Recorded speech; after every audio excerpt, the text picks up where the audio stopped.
Bangla serial মানুষের ঘরের প্রতিদিনের বিনোদন, আর সেগুলি আরও আকর্ষিত করতে প্রতিদিন নতুন নতুন টুইস্ট নিয়ে আসেন তাদের পরিচালকরা।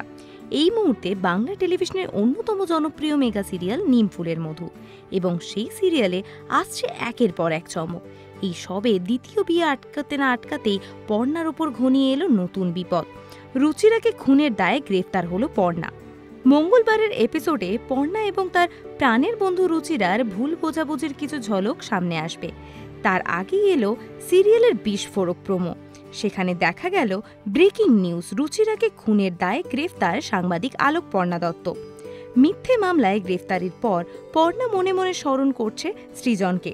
ওদিকে বাইকে চড়ে সৃজন বলে, আমি আসছি পর্ণা। এই প্রোমো দেখে মাথায় হাত দর্শকদের। সোশ্যাল মিডিয়ায় রটনা রুচিরা উর্ফে সৌমি নাকি এই সিরিয়াল থেকে বিরতি নেবেন, সেই কারণেই সিরিয়ালে এমন ট্র্যাক আনা হয়েছে। তাই ভক্তদের উদ্দেশ্যে হাসি মুখে জবাব অভিনেত্রীর, না আমি সিরিয়াল ছাড়ছি এমনটা নয়। একটা নর্মাল স্টোরি এসেছে যে গুন্ডা আমাকে গুলি করে দিচ্ছে, আমি আবার বেঁচে ফিরবো, মরে যাচ্ছি এমনটা নয়, পর্ণা আমাকে উদ্ধার করবে। সৌমি আরও বলেন, আমাকে যখন প্রথম অফার করা হয়েছিল এই চরিত্রটার জন্য, যে হিরোইনের বন্ধু হিসেবে আমায় কাজ করতে হবে, তখন করতে চাইনি, কিন্তু আমাকে সকলে উৎসাহ দিয়েছিল এই কাজটা করার জন্য। তারা বলেছিল চরিত্রটা খুব ভালো হবে। আস্তে আস্তে গল্প এগোনোর পর দেখলাম সত্যিই তাই। তারপর জনপ্রিয়তা পেল, মানুষের মন জয় করলো, এখন খুব ভালো লাগছে।